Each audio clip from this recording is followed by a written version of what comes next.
Okay, next we're going to talk a little about welcoming a diversified workforce. Today we've heard non-stop about this as one of the top issues we face. There is no silver bullet, one solution here. It's a multi-pronged approach that we need to consider. I'm delighted with the afternoon's panel who are discussing developing a welcoming, diversified workforce. And this is something that these individuals have figured out ways to make it work and are going to share a little about their programs. So please welcome to the stage, I think we're nearly there. Please welcome to the stage Melissa Francis, who is with the St. Lawrence-Rideau Immigration Partnership. Damian Ford, who is with the Southbridge Care Homes in Kemptville. Andrew Melcher, who is IN Engineering and Surveying from Brockville. Richard Webster from St. Lawrence College. And Tracy McDonald from CSE Consulting. And Melissa, you're all set? Are you all mic'd? I think we're good. Are we good from the mic side? Yeah.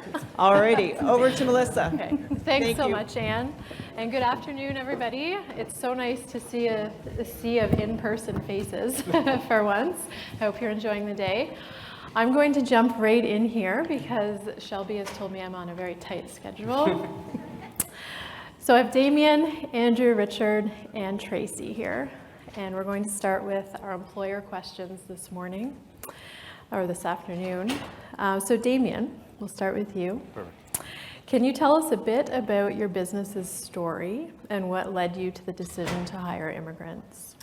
Yeah, definitely. So originally we were Bayfield Manor. Those of you familiar with it, it was a smaller home, so it was half retirement, half long-term care. We have since opened Southbridge, Kemptville, tripling the size of our long-term care. And Bayfield is starting phase one right now of renovations. We're basically everyone's moved from there to the long-term care home, and we're going to renovate that side and make it all retirement. In doing so, there's been some staffing challenges, as I'm sure we've all felt. So, in terms of the decision to hire immigrants, it was a really easy choice for us. I mean, we need people. They bring some great qualities to our place of work, and if we can embrace them and bring them in and get, find value in what they bring to us, and they find value in what we can offer them, that's what we're looking for, right? So, our residents love them. It's really cool to see residents interact with them and hear their stories as much as they're hearing the resident stories. Great, thanks, Damian. And Andrew, same question for you. Just give us a little bit of background about your business and what led you to the decision to hire immigrants. Yeah, so I started, everyone can hear me okay, right? Yeah, okay. So I started my engineering business in 2018. In 2020, we bought and merged with Colette Surveying, creating in engineering and surveying. In 2020, we were at 6 people, and that was 5 days before the first lockdown, so a great time to take over a business.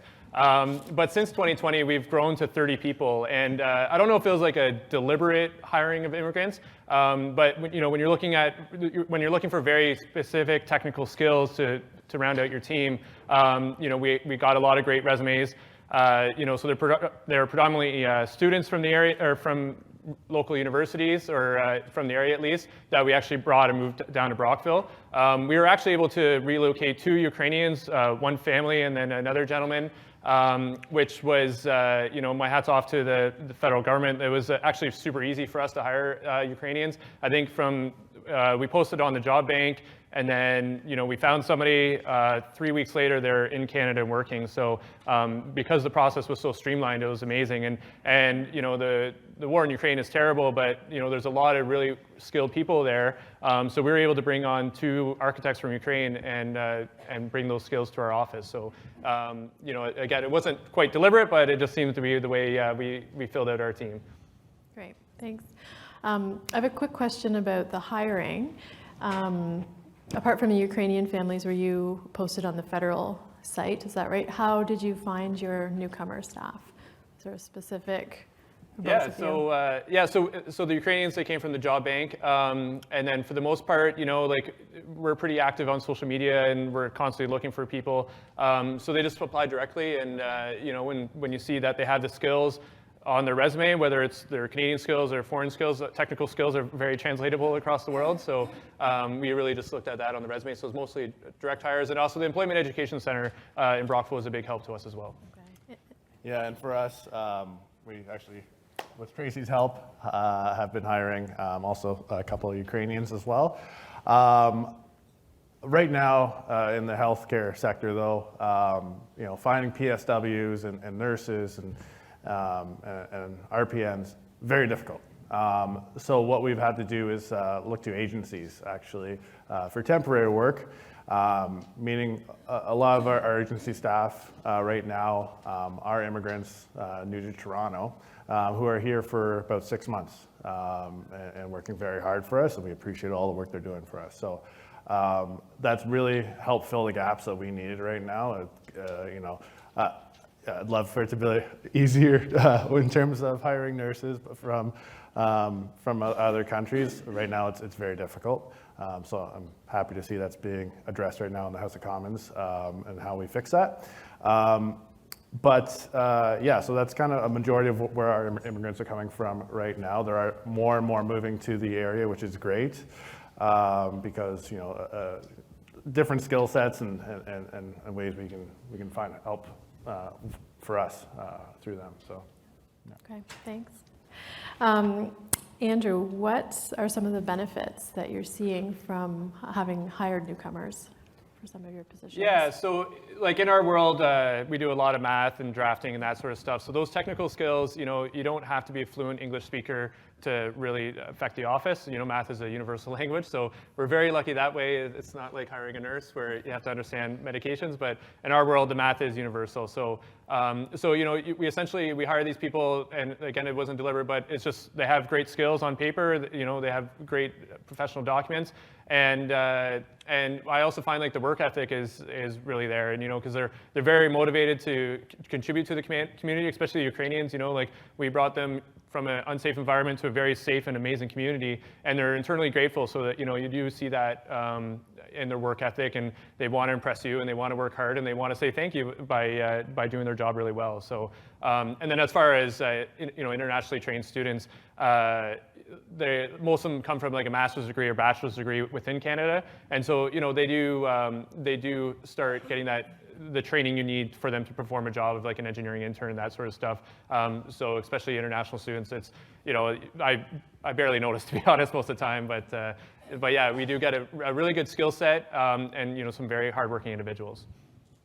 Great. And what about you, Damian? What kind of benefits are you seeing? Yeah, I mean, to echo, it's been amazing seeing the work ethic that many of them have. And it's infectious in a way in terms of the people who have been with us for a while. Building off of seeing someone work as hard as they are and challenging them. So that's been a huge benefit. Other benefits is just having the stories, like I said earlier, among our residents and the immigrants, and some of the stories are similar. We've got some of our residents who maybe weren't born in Canada, able to share their stories as well. But it's just really cool, seeing everyone interacting and learning from each other, and hearing everyone's different stories and backgrounds as they work. So, yeah, brings the team together. Yeah. Thank you. Okay, so we're going to move on to Richard. Is my mic still on? No? It's okay? Okay. So moving on to Richard Webster from St. Lawrence College. No? Okay. Better? All right. Okay. So again, Richard Webster from St. Lawrence College. And the first question I have is if you could tell us a bit about your role at the college and the impact that your work has on the community. Absolutely. Can everyone hear me okay? Okay, great. So to give you a bit of context around my role as well, so at St. Lawrence College, we welcome international students every year now from over 60 countries to our region. So I think that is something to be celebrated. We have students, international students in Cornwall, Brockville, and Kingston. And we have over 2,000 international students right now across the region. So, something really exciting. They're studying in over our programs that are diploma, degree, and graduate certificate programs in a whole range of areas. But with bringing international students, there's a lot of work that we need to do as an institution, but also as a region to retain them as well. So my role is really focused on that community development piece. So a big focus of my role, I'm about a year into this position now, has really been about connecting with community. So connecting with community organizations, learning about some of the gaps that are currently there for newcomers, so particularly international students, what they can access, what isn't there, and so forth. But then also with employers. So we need to make sure that employers are aware of this growing demographic, because we do imagine that these numbers will continue to rise for a number of different reasons. But really important that our international students, when they're graduates, that they can stay in the community and work if they want to, because they're educated and trained. And a lot of our international students come with a whole host of previous experience, previous qualifications from their home countries, and really looking to work. And I would say also that when they're studying, they're looking to work as well. And I'll talk about that shortly. But in terms of the actual impact, so what I've been doing and holding me accountable, I like this question, really been out there talking to students and alumni first and foremost, because we need to know from them what is missing in our institution, but then more importantly in our communities as well. So what do we need to do to make them feel welcome and for them to know that they can stay in our region after graduation? So hearing about those challenges that they face, and then really just getting out there and speaking to employers. I've talked to, I think it's probably about 150 employers so far across the region. And I can tell you every single employer that I talk to says very similar things. They're having a hard time attracting and retaining talent. So that's why I'm really happy to be here to talk to you about this growing demographic that can help address that. And more than happy to chat after this about how you can attract and retain international students as well. But those are some of the biggest things. And then beyond that, I'd also just highlight that we're trying to work on events to ease that transition for these international students into our community. So for example, just a little shout out to the back there, to the Employment and Education Center from Brockville. We partnered with them in September to welcome our international students to the Brockville community. We gave them a bus tour of the community, so they got to see the community with us, with a community partner, and see some of the sites, see where some of the services are, and so forth. So again, really to ease their transition. So that would be another big one. Good. Thanks, Richard. Thank you. And Tracy, CSC Consulting. What are some of the specific things or initiatives that are going on at CSC that help to support people looking for work, newcomers looking for work, and also employers wanting to hire? Excellent, thank you. I'm really excited to share with you a little bit about some of our programs. Lots of familiar faces in the crowd, but lots of new faces too. We are a partner in the Employment Ontario network of service providers, offering services both in North Grenville and in South Grenville. In Leeds County, 2 other service providers are offering the same services. The Employment and Education Center, who is here in Brockville, and then Keys Job Center in Kingston. Part of our mandate is to provide free services to our employers and just really be a resource for them for all of their recruiting needs. And we understand that how important it is for employers to be able to attract and retain the right people. And it can be a pretty time-consuming and costly event. And so our employer services really are here to help our employers to save time and money. And so for any of you who have used our services or are interested, job boards are available, free online job boards. We do assist in the recruitment for screening. We can assist with hosting job fairs, and that was what we did with Damian and the Southbridge crew. We were able to host an in-person job fair while still maintaining social distancing, of course, during COVID to help ease their churn. And we also have the potential of added value of offering job placements. So we can test and hire, and by doing that, we can offer incentives to offset the initial training costs. And that's something that has been very popular to assist our employers. In addition to that, we have the flip side, where we work directly with all of our job seekers. And so on a day-to-day basis, our resource centers are open with computers and, high-speed internet. We talked about bandwidth and connectivity issues. To someone who is in a vulnerable population, that's something that is critical, right, for us to be open and ready. And so we do have that available to our job seekers, but we're also looking at preparing them with resume writing and interview prep and job search techniques in general. So it just gives a little bit of an overview. Sometimes we're connecting people to training opportunities. So for instance, this morning we heard several different opportunities that were being presented, or funding opportunities that were presented with the Better Jobs Ontario program, which was formerly the Second Career program. Lots of skills development funds that were being offered for micro-credentialing. And again, the PSW and healthcare field was of great impact to impacting our labor market there. I think one of the other areas that we do like to say is that we're a hub for accessing community and outreach services. And this is where it gets interesting, because we also offer services to persons with disabilities and those that are the most removed. Another one would be the newcomer services.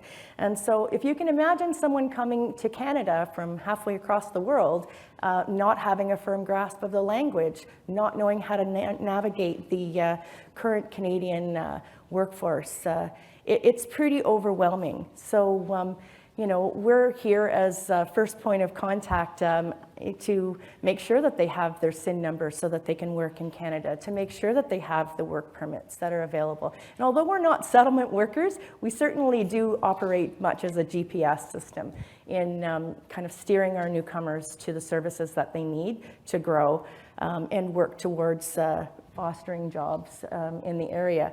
Oftentimes that means that they are working on a survival job first, or doing volunteering to leverage and gain some Canadian experience. The three biggest barriers, of course, with our newcomers are that they don't have Canadian education, and they need to have their credentials recognized, that their language is a barrier, and then they don't have the Canadian experience. And it's really hard to gain that Canadian experience. So being able to leverage volunteer opportunities or work with a mentor. We're always looking for mentors out there if there are any employers that would love to sign up for that job. And then certainly having job placement opportunities that we can work with our local employers to get them in place. So I think that's really sort of what I wanted to talk about. And there's so much that I could talk about, But We could have a whole day for Tracy. But that really, it's a win-win situation. I think I just want to say that we're always out there. Our job developers are out there in all of our centers, and we are forging relationships with the employers so that we can make job matches, and we can certainly assist by using incentives to help to get people employed. So Good. Thank you. Thanks, Tracy. Richard, back to you. Tracy was just talking about some of the challenges that newcomers face. Do you want to talk a little bit about international student challenges when they're looking for work? Absolutely. So with international students, I mentioned earlier that while they're studying, the vast majority are looking to work while they're studying. at St. Lawrence College, but also post-graduation, so many looking to stay and work afterwards. And I wanted to share a few stats with you as well. So these are a little dated, but in 2018, international students contributed over $22 billion to the Canadian economy. So $22.3 billion, it's a really big contribution. They contributed to creating over 218,000 jobs in the country as well.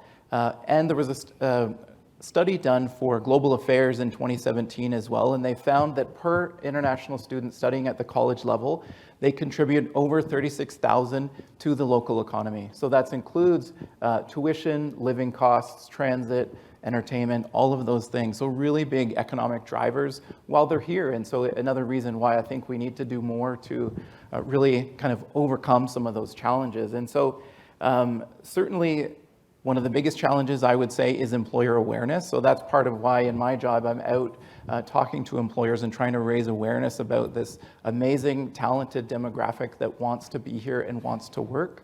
But really trying to remove some of those, whether it's misconceptions or point of confusion for employers, and for good reason. I mean, honestly, if you look at the IRCC website, no disrespect to IRCC, but it's very confusing. I mean, there's a lot of information everywhere. And so for good reason, busy employers find it difficult to really navigate the system.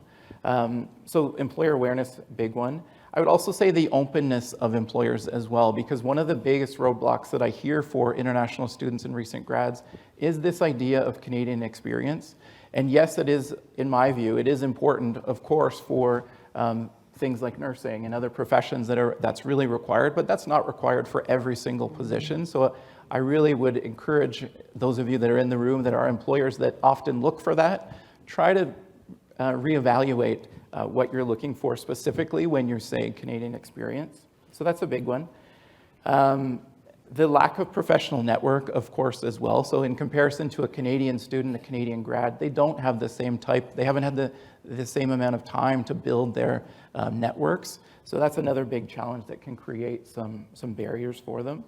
Also learning about working in Canada. Of course, we do our best while they're studying with us for a year or for 2 years at St. Lawrence College, but that's quite a learning curve for anyone, let alone if you're moving from across the world from a completely different culture, work setting, and so forth. So important to be mindful of that.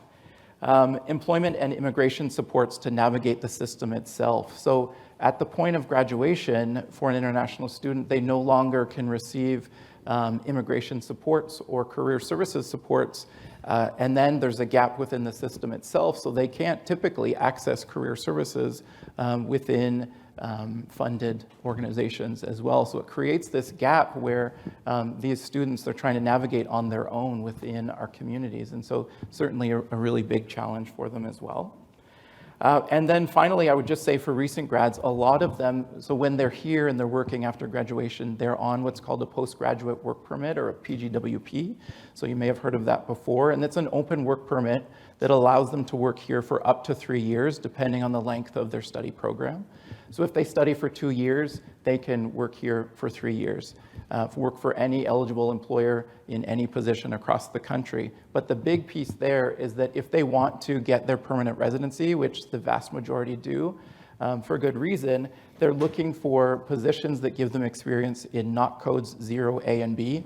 And it kind of sounds, quite technical, but it's really important because you may hear that as an employer and they're looking for specific experiences. So whether that's professional, managerial, or skilled trades areas, that's really what they're looking for. So they're looking for full-time work to fit that, to help support their PR application. So those are some of the top challenges that I've seen. Thanks, Richard. We're good? Okay, we're going to go back to our employers. Just wondering about any challenges that you've had in hiring newcomers, whether it was maybe attitudes of existing staff or the training process, language, sometimes that comes up. Are there any challenges that you'd want to chat about? Yeah, for sure. Language is never easy. I can't imagine going to another country not knowing the language. But in saying that, there's so much technology out there now that makes it, a little bit easier for them. I just onboarded someone this week actually, and her English was not her first language. So what we did is I was able to translate everything using my phone through Google Translate to make sure that she was comfortable and understood what I was trying to say, and I understood what she was trying to say. So that's definitely a challenge. Another challenge would be, there is some culture shock for sure. What we think is acceptable in terms of how people act, in different countries is different, right? So it's all about, establishing expectations, keeping lines of communication open with them, so they understand what we expect from them, and they understand vice versa there. So that's very key. But again, it's very important. If you look at the demographics of Canada right now, people are saying there's a labor shortage, and there is. And when you look at the 18 to 24-year-old demographic, it's one of the smallest working demographics in Canada right now. And one of the biggest ones is those who are about to leave the workforce due to their age. So this is something we need to look at in terms of bringing more people into Canada and accepting them into employment roles as we strengthen our workforce in our country. Thanks. Andrew, any challenges? Yeah, certainly. So we have tried to hire directly from international applicants, and I have yet to crack the code on that process. It's quite difficult. We came pretty close one time, but then it got messed up with immigration lawyers. So there's something there that I got to figure out yet. The other one is, obviously we're looking for people that can fill a professional role. So professional engineers or Ontario land surveyors, registered professional planners. And there is a requirement to get your license to have that 1-year Canadian experience requirement, which I believe there's legislation where that's about to go away. So there is potential that we could bring someone internationally and get them their professional engineering license within Ontario without working for us for a year. But that is a bit of a barrier when you're looking for professional people. And then the last one is, we all love our community. This is the greatest rural community, I think, in Ontario. And living in a small town isn't for everybody. So one of our interview questions is did you grow up in a small town? Do you want to be in a small town? Do you hope to go back to GTA someday? Because we want to make sure that the people we're bringing on want to stay here, because we're going to put in a ton of effort into training them. And we've been very lucky to keep applicants that they really like Brockville. They move here and they're like, oh, this reminds me of home. It's such a small town, and everybody's friendly and knows everyone, and that's a huge selling feature. But it's also not for everybody, so we do have to vet that during the hiring process. Great. Thanks to you both. Okay, thank you so much. And I just want to give an opportunity to any employer. Is there a question of the panel that you want? Because this is our biggest issue from a workforce perspective. Is there anyone that wants to ask a question about working with international individuals? Anyone? Okay. You want to ask a question? Okay, we'll make a special situation for you here. Thank you. I'm not an employer, but I do have a question about healthcare, and I am a registered nurse. I am trying to retire again, so don't offer me a job, please. Come on. But I certainly advocate for patients and want them to have the best quality and safe care. So my question is regarding Southbridge. So for Damian, recent stats show that 90% of long-term care residents in Ontario have some level of cognitive impairment, and 70% of seniors have been diagnosed already with some level of dementia, and it's progressive. It'll continue to get worse. I've recently found out, and was very disturbed when I found this out, that Southbridge, the new facility, will not accept patients who have a diagnosis of dementia, which is very disturbing because the need is so great. And I've heard that it's because of lack of staff. Is that right? Is that why there's no? And that's just my first question. Yeah, great question. So that would be more, and I do apologize, I'm not trying to skirt the answer here, but that is more of an admissions question. I'm more on the HR side of things. So great question. I'll love to follow up with you on that if we can. But yeah. Super. Thank you. Sorry, we're out of time, but perhaps you guys can take it offline after. And but about housing, yes, it's a question that we have that we're going to have to continue more topics on. But we'd like to thank our panel. Big round of applause for them. And Shelby and I have some tokens of appreciation. It's certainly, I'm going to say some of you are hanging around for a little bit afterwards, and we've just got one last presentation, and then we're going to wrap today up. So thank you, each of you. Appreciate your time in coming in. It's a very important topic, and it's just one of the ways in which we can address workforce in this region. Congratulations and thank you, and do reach out to the employment agencies to help in solving your issues on this. They do a great job, all three of them, and I can't say that enough, so thank you.